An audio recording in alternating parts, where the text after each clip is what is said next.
sesi berbagi budaya positif kepada pihak sekolah.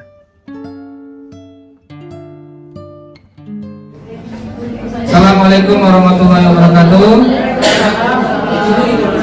Ini panjang. Selamat siang dan salam sejahtera untuk kita semua. Bapak Ibu, terima kasih sudah hadir di sini. Kita hari ini adalah tentang sesi berbagi aksi nyata ya tentang budaya positif. Nanti akan disampaikan oleh Bu Parange, Komisar SPD MSI. Untuk mempersingkat waktu, kepada Bu Parange kami persilakan. Iya, terima kasih banyak Pak Henry, Ibu Kepala Sekolah yang saya hormati, Bapak Ibu Guru yang saya hormati. Dalam kesempatan ini, perkenankan saya sebagai calon guru penggerak akan mendiseminasi atau berbagi tentang budaya positif.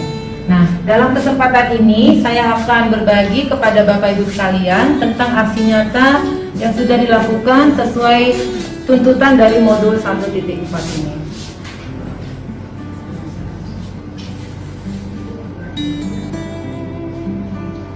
Baiklah Bapak Ibu, setelah saya kurang lebih 2 bulan mengikuti kegiatan guru penggerak ini, sangat banyak manfaatnya Bapak Ibu. Kebetulan karena saya masih menjalaninya di awal, tapi belum saya itu sudah sangat tersentuh. Jadi saya sangat memotivasi Bapak Ibu yang lain tidak mengenal usia. Kalau nanti ada kesempatan lagi, saya pikir tadinya dibuka ya, ternyata tidak juga yang sekarang, tapi kalau nanti ada silahkan ikut. Jangan pikirkan motivasi yang lain, tapi lebih ke bagaimana kita memahami pendidikan itu sendiri. Jadi silahkan ikut. Nah, baiklah Bapak Ibu, dalam kesempatan ini saya akan menyampaikan materi tentang pemenuhan kebutuhan dasar. Bapak Ibu, yang namanya budaya positif itu hal yang sifatnya tidak bisa dibangun seketika. Karena apa? Karena susah merubah sesuatu yang selama ini sudah menjadi kebiasaan. Tapi bukan menjadi tidak mungkin.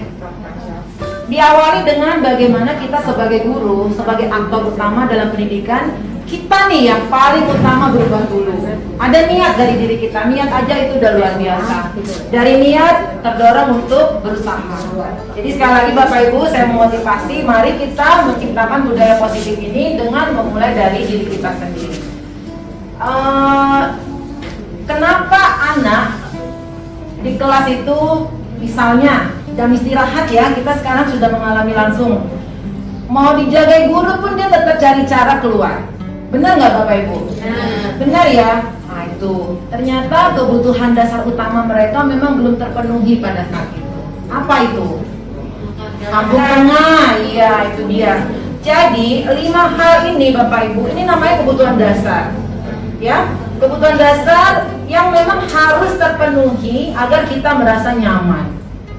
Kita aja harus bisa, apalagi siswa yang memang notabene masih baru memulai menjalani mencari jati diri yang sesungguhnya. Nah di sini kebutuhan dasar yang pertama itu Bapak Ibu, survival, bertahan hidup. Jadi anak nggak bisa diatur itu tertib di kelas waktu jam istirahat, dan saya yakin itu memang nggak akan bisa. Mungkin kita pikirkan strategi yang bagaimana yang lebih bagus ya, karena dia nggak bisa berkompromi dengan kampung tengahnya. Ya, jadi kalau itu nggak bisa, itu survival Bapak Ibu ya. Jadi kampung tengah harus beres dulu, terus dia harus sehat, terus dia di rumah itu juga nyaman, di kelas nggak kepanasan. Nah, jadi hal-hal seperti itu memang dasar, mutlak. Jadi harus terpenuhi. Nah, itu dimaksud dengan survival yang kebutuhan dasar. Ini dasar Bapak Ibu, basic. Kemudian belonging itu cinta, kasih sayang. Anak murid kita itu butuh disayangi. Jadi dari kegiatan guru penggerak ini Bapak Ibu, memang cara pandang kami berubah.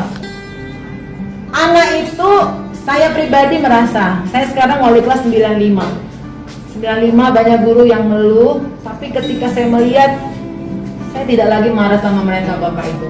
Kenapa? Karena pandangan saya ke mereka itu sudah berubah. Serta-merta berubah dari pelatihan-pelatihan yang kami dapatkan. Jadi kami menghargai mereka itu sebagai individu yang punya potensi. Mau sebandel apapun Christian, sebandel apapun Hexa, Chelsea dan lain sebagainya, saya memandangnya sebagai individu yang berharga. Nah, kami ditempa dengan hal-hal seperti ini Bapak Ibu. Jadi mungkin nanti kita bisa lihat ke depan. Mudah-mudahan saya dan Pak Henry tidak pernah lagi memarahi murid. Kalau kami lupa, kami akan diingatkan lagi lewat pertemuan dengan dosen dan lain sebagainya. Kira-kira seperti itu Bapak Ibu. Ya. Kemudian power ini pentingnya murid itu diakui kalau dia bisa. Penguasaan dia itu kita hargai. Tadi sudah kita ikuti materi diferensiasi ya Bapak Ibu. Ini sangat membuka pikiran saya. Ternyata memang anak nggak bisa dipaksa. Mereka punya kemampuan yang berbeda-beda. Nah, kemampuannya itu kita hargai. Karena apa? Tidak ada yang sempurna kan gitu. Jadi kita menempatkan diri menyesuaikan ke mereka. Memang itulah pendidikan. Pendidikan versi Ki Hajar Dewantara yang sekarang didengung-dengungkan itu sebagai landasan utama sekolah penggerak, guru penggerak. Itulah pendidikan yang menuntun. Menghargai anak sesuai kodratnya. Kodrat alam yang memang tak bisa disamakan gitu. Setiap anak berbeda seperti itu. Jadi kita perlu mengakui penguasaan anak itu dan anak butuh itu. Kalau dia bisa menjawab soal itu Bapak Ibu, sama guru-guru fisik ya, guru-guru sains begitu, kita hargai dia pasti sangat luar biasa dan kita akui memang dia yang menjawab soal itu. Itu contoh sederhana. Jadi hal-hal seperti ini membuat salah satu dasar pemenuhan budaya positif itu bisa tercipta. Kemudian lagi fun, nih tadi dari materi matematika ya fun. Anak-anak sebagian besar itu kan kinestetik, gitu. Penemuan mereka dari gaya belajar itu kinestetik. Jadi kayaknya nyambung banget. Anak itu memang senang sekali sesuatu yang ceria, senang sekali sesuatu yang menggembirakan, dan dia ingin diberi kesempatan untuk itu. Jadi mungkin kita Bapak Ibu yang udah usia 40 ke atas, mungkin kita bisa sedikit berubah gaya mengajar kita agar sedikit bermain karena anaknya suka. Ternyata anak senang sekali kalau seperti itu. Coba kita sudah gimana ya, zamannya sudah berubah, kita ingat ada kesenangan itu. Kemudian lagi ada freedom. Freedom ini agak susah, apalagi sekolah negeri. Kita kan ada keseragaman, sementara freedom ini membebaskan anak. Ya, bebas di sini sebenarnya saya yakin Bapak Ibu sudah paham ya. Kebebasan ini lebih kepada ya mereka diberikan kesempatan untuk ada satu waktu lah, misalnya dia bisa mengikuti kayak leader ekskul. Kalau sekolah negeri kan agak susah nih, sepatunya boleh bebas atau apa kan nggak bisa ya, kita udah terikat dengan peraturan seperti itu. Tapi mungkin ada satu cara ya menyalurkan sedikit sehingga mereka tersalurkan kebebasannya itu di acara-acara tertentu, kira-kira begitu. Ada satu hari mereka boleh berbahasa Inggris, terserah. Nah, kira-kira seperti itu, ya. Kemudian, nah, jadi ada 5 kebutuhan dasar ini, Bapak Ibu. Ini memang harus terpenuhi agar kebutuhan dasar melakukan budaya positif itu bisa terjadi. Berikutnya, Bapak Ibu. Nah, ini ada yang akan saya sampaikan tentang posisi kontrol, posisi guru. Posisi guru di sini ada 5 Bapak Ibu. Ada yang sebagai penghukum, membuat orang merasa bersalah, teman, monitor, pemantau, manajer. Bapak Ibu, hindarilah menjadi seorang penghukum. Ya, yuk kita hindari. Mulai sekarang kita jangan menghukum anak, baik lewat perkataan, apalagi perbuatan. Karena posisi sebagai penghukum ini, seperti yang sudah disampaikan Pak Henry tadi, tidak akan berhasil. Kita menghukum anak hanya saat itu aja dia lakukan. Lebihnya yang ada dendam, kemarahan, doa-doa yang buruk untuk kita. Kira-kira seperti itu. Jadi kita hindari posisi menghukum ini. Kemudian membuat orang merasa bersalah pun ini juga tidak usah dilakukan. Kenapa? Itu membuat anak drop. Dia merasa bahwa dia nggak berharga karena dia diposisikan sebagai orang yang bersalah. Nah, ini juga nggak baik. Teman, nah ini dia. Teman ini pintar-pintar kita sebagai guru. Teman kalau kebablasan, ya terima kasih masih tak bagus juga. Kita jadinya tidak ada batas, ya. Jadi tidak disarankan. Monitor atau pemantau boleh, kan kesalahan. Nah, kita memposisikan sebagai pemantau, kita juga peduli. Kenapa dia sampai dimarahin, gitu? Ada apa dengan anak itu? Sehingga kita tahu, oh Pak Rijal menghukumnya karena ada pelanggaran tata tertib rambut misalnya seperti itu. Berarti kita udah tahu tata tertib itu tidak boleh dilanggar. Nah, Bapak Ibu yang baik, yang paling utama itu usahakan kita sebagai seorang manajer.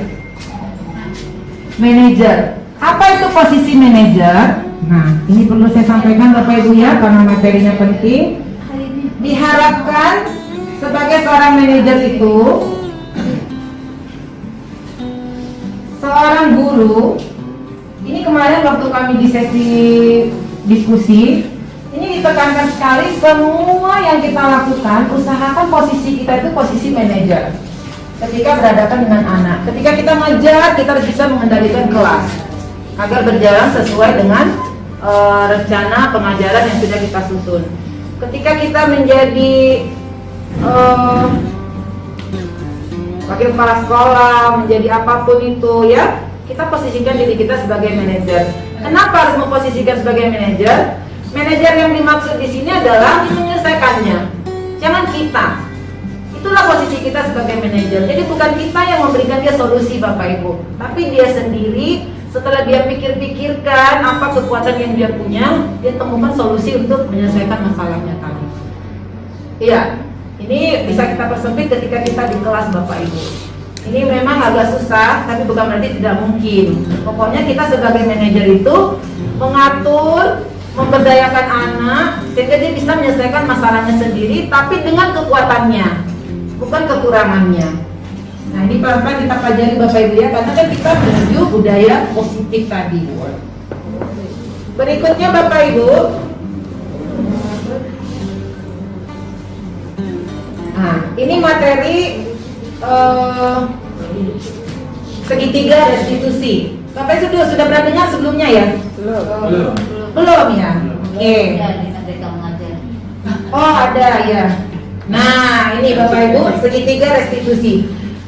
Restitusi itu artinya suatu kegiatan kolaboratif. Maaf ya. Kegiatan kolaboratif untuk menyelesaikan suatu masalah. Jadi karena dia kolaboratif, dia tidak dilakukan sendiri Bapak Ibu. Nah, tadi kan sudah saya jelaskan bahwa kita itu memposisikan diri sebagai manajer. Nah, kalau ada anak yang bermasalah, iya, kita lakukan 3 hal ini.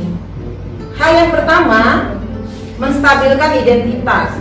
Contoh ya di sini, kita berikan kata-kata setiap orang pasti pernah melakukan kesalahan. Jadi ketika ada kejadian, ada kesalahan, anak itu tidak langsung divonis bersalah begitu. Ya, ditenangkan dulu, stabilkan dulu kondisi dia itu. Nah, nanti kemudian kamu bukan satu-satunya yang pernah melakukan ini. Nah, itu kegiatan menstabilkan identitas. Jadi yang dimaksud dengan restitusi ini memberikan solusi agar anak bisa punya kesempatan untuk memperbaiki kesalahan dia, tapi dengan ditemukan sendiri olehnya. Karena kita tadi memposisikan diri sebagai manajer. Ya. Kemudian setelah menstabilkan identitas ini, kita validasi tindakan yang salah. Nah, Bapak Ibu, indikatornya apa bahwa tindakan dia salah? Ini kan kita perlu ada indikator ya. Oh, kamu salah. Kenapa salah? Karena indikatornya ada jelas. Apa indikatornya dalam hal ini? Indikatornya adalah keyakinan kelas. Nah, jadi sangat terkait ini Bapak Ibu. Nanti kita lihat keyakinan kelasnya. Di sini waktu validasi tindakan yang salah, kamu tentu punya alasan mengapa melakukan hal itu. Adakah cara yang lebih efektif untuk mendapatkan apa yang kamu butuhkan? Nah, ini tindakan validasi tindakan yang salah. Jadi kita lewat kata-kata kita berarti kita sedang melakukan validasi tindakan yang salah. Kemudian yang terakhir menanyakan keyakinan. Keyakinan kelas apa yang telah kita sepakati? Misalnya tadi anak terlambat, lalu gurunya nanya, keyakinan kelas mana yang kamu langgar? Tidak disiplin, kayak seperti itu. Dia sendiri yang jawab dan dia tahu bahwa dia sudah salah. Lalu kamu ingin menjadi orang yang seperti apa? Itu teknik ya Bapak Ibu ya, teknik. Jadi yang dimaksud dengan segitiga restitusi ini bagaimana kita menyelesaikan masalah dengan tidak langsung menghukum anak itu, tapi memberi dia kesempatan untuk berubah ya dan menemukan solusi dengan kekuatan yang dia punya. Nah, kira-kira seperti itu. Kesadaran ya. Bisa dilakukan setiap fase. Oh, ya, misalkan ke SMP pas SD ya. Ya bisa, saya rasa bisa.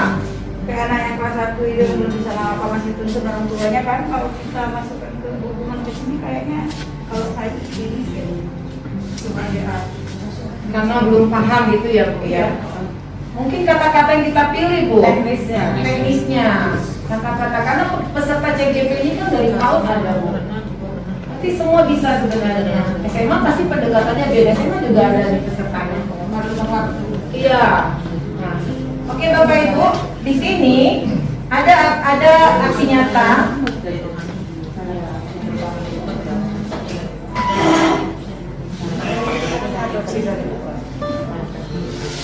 Ya, waktu saya berapa menit lagi Pak? Sedikit lagi ya. Nah, Bapak Ibu, saya ingin berbagi tentang aksi nyata keyakinan kelas ini. Tadi Pak Henry sudah menyampaikan. Jadi begini Bapak Ibu, bentar ya.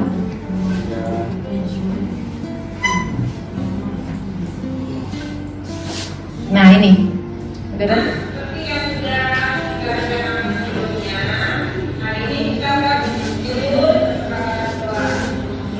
Nah ini kita akan proses membuat kesepakatan dan keyakinan kelas.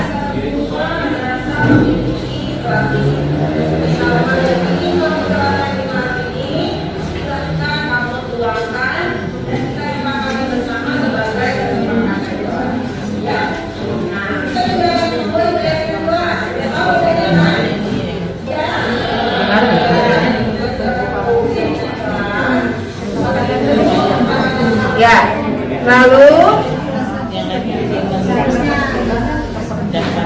ya kesepakatan kelas itu, kemudian ini teknis yang saya lakukan Bapak Ibu ya. Minta anak saya bagi kertas, kira-kira seperti itu. Ya ini dibagikan kertasnya.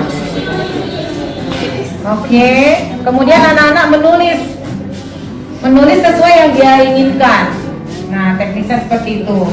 Lalu setelah ditulis, anaknya saya persilakan maju ditempelkan. Nah, ditempelkan ke depan, lalu semua begitu. Nah, kira-kira seperti ini ya. Oke. Ya. Di sini, nah ini setelah semua anak maju ditempelkan seperti itu. Ya, nah tapi yang ditulis sana itu Bapak Ibu macam-macam loh. Penting juga kepala kita membacanya ya. Jadi kita buat tabulasi kira-kira seperti ini. Jadi ini saya menghemat waktu saja. Jadi anaknya nanti ambil satu-satu. Mana yang kelompok kebersihan ditaruh di sini. Mana yang kelompok misalnya maunya disiplin supaya waktu tidak menguliah. Jadi seperti di kelompok-kelompokkan jenis keyakinan atau kesepakatan kelas yang sudah dia buat itu. Nah kita nih, soalnya ada juga yang muluk-muluk sekali. Saya pingin kelas ini ada 2 AC-nya dan dingin, gitu, seperti itu, ya. Nah jadi itu, ya. Nah setelah itu baru kita, nah inilah kesimpulan. Di sini saya sampaikan bahwa kertas-kertas ini nantinya akan dijadikan apa ya? Dilaminating lalu kita tempel di kelas, kira-kira seperti itu. Nah jadinya seperti ini Bapak Ibu. Nah ini keyakinan kelas 95, kebetulan saya wali kelasnya. Nah ini kira-kira seperti ini.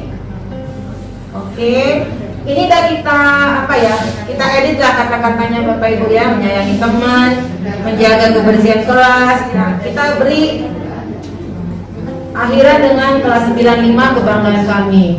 kira-kira seperti itu. Lalu ini kesepakatan kelasnya ditempel.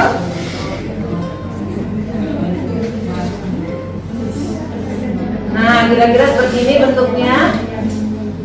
Nah, jadi bagi yang Bapak Ibu mengajar kelas 95 mungkin bisa lihat langsung nanti di sana sudah ada. Oke, jadi ini dirangkum Bapak Ibu ya. Piket tidak boleh cabut, tidak membuli teman. Nah, ini kesepakatan. Tadi sudah dijelaskan kesepakatan itu peraturan. Yang lebih dipentingkan itu adalah keyakinan. Iya. Jadi peraturan dan keyakinan itu berbeda. Keyakinan lebih tinggi. Oke. Kemudian mengumpulkan. Nah ini Bapak Ibu, anak-anak yang ini bendahara yang sibuk kali membayar uang kas tepat waktu.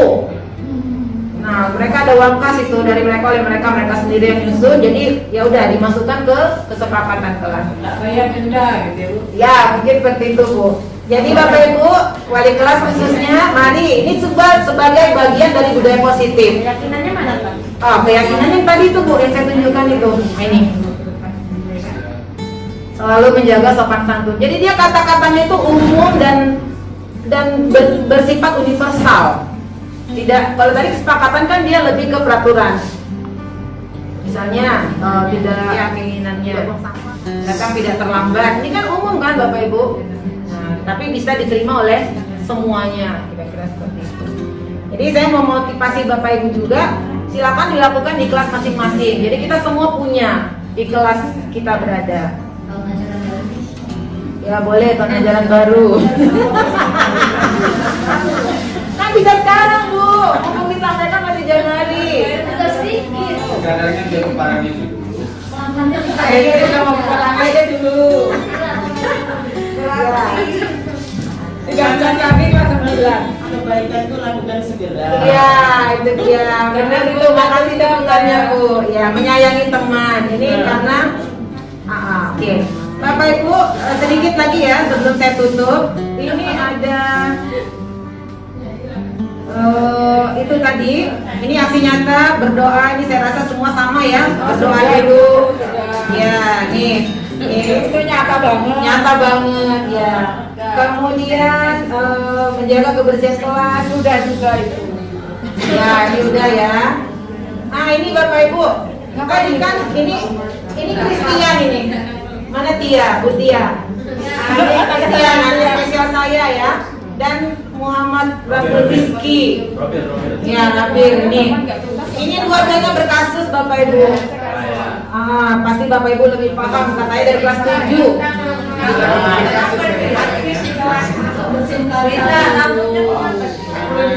Rambut. Ini rambut ya. Oh ini. Oh ini. Pokoknya ini kemarin saya, nak gimana? Coba lihat jendela kita. Motor mem gitu. Terus apa yang harus kita lakukan? Jadi saya nggak, sini bersihin, nggak gitu lagi kalimatnya. Pelan-pelan lah dirubah Bapak Ibu ya. Jadi ini gimana nih jendelanya? Kalau dia aja, kalau dia aja ya. Karena dia nggak mau disuruh kan, diem aja sampai selesai. Tak bisa. Ya, keyakinan kelasnya kan tadi menjaga kebersihan kelas. Jadi ya ayo gimana nih, harus siapa yang bersihkan? Kadang-kadang dia baca.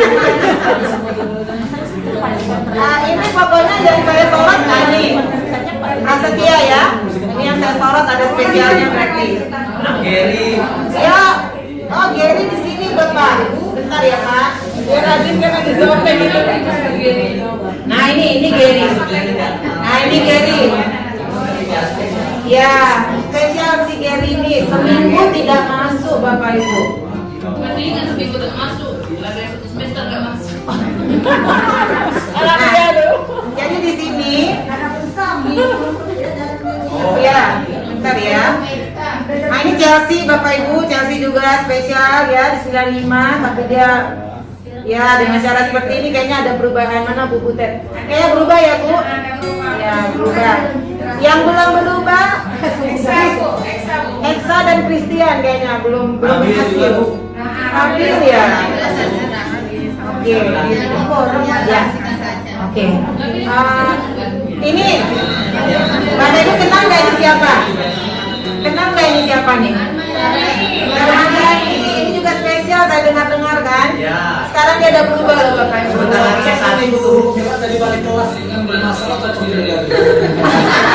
Ya berubah loh, lumayan loh dia. Kemarin rapatnya nggak remedial. Ini memang Tiba-tiba ya Bu. Iya, Oh, banyak spesial ya. iya ini berubah. Ya kan Bu Eka berubah ya? Nah, itu dia. Yang belum berubah Christian tadi sama Nextra itu. Cocok lah mamanya guru pembela. Ya. Oke, jadi udah Bapak Ibu, mohon maaf itu sekali lagi Langsung dihadapkan dalam praktek ya. iya, jadi ini yang bisa saya sampaikan, tapi sekali lagi saya mohon apa ya, sedikit memotivasi sekali lagi bahwa anak itu berharga. Kita cara pandang kita ke anak kita ubah dulu. Mereka itu adalah makhluk yang berharga, pasti punya potensi, cuma mungkin belum kita bisa lihat saat ini. Demikian Bapak Ibu yang bisa saya sampaikan. Atas segala kekurangannya saya mohon maaf. Semoga apa yang saya sampaikan bermanfaat bagi kita semua. Terima kasih. Oke, baik. Sekarang dulu mungkin saudara ya. Mungkin bisa saya simpulkan sedikit. Pada prinsipnya manusia itu tadi ada 5 kebutuhan dasar, Bapak Ibu ya. Dan menurut teori, andai kata kelima kebutuhan dasar tersebut terpenuhi, saya yakin anaknya akan menjadi anak yang baik. Karena memang itu kebutuhannya. Satu, tadi kan salah satunya ingin dicintai. Anak nakal itu berarti ada salah satu kebutuhan dasarnya yang tidak terpenuhi. Mungkin itu yang perlu kita cari Bapak Ibu. Kayak anak kita, mungkin kenapa dia nakal, mungkin dia pengen diperhatikan. Dia butuh cinta dari kita. Coba kita kasih perhatian. Misalnya anak kita sendiri. Jadi prinsipnya 5 kebutuhan dasar ini wajib yang dibutuhkan oleh setiap manusia. Itu yang harus kita cari. Mungkin ini yang kita cari dan kita menjadi guru dengan posisi manajer dan kita sepakat untuk menerapkan budaya positif di sekolah kita Bapak Ibu. Kita sepakat Bapak Ibu ya? Sepakat Bapak Ibu? Nggak dijawab. Ya, sepakat Bapak ya? Kita pengen baik, siapa sih nggak mau baik kan gitu? Yang penting ada niat tuh. Baik, terima kasih dari kami. Terima kasih Bapak Ibu atas perhatiannya. Kami mohon maaf kalau memang kurang ya, memang kami hanya menyampaikan apa yang kami tahu. Demikian kami tutup. Assalamualaikum warahmatullahi wabarakatuh. Selamat siang semuanya. Iya.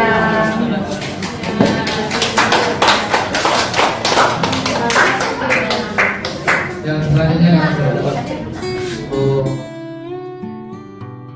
Terima kasih.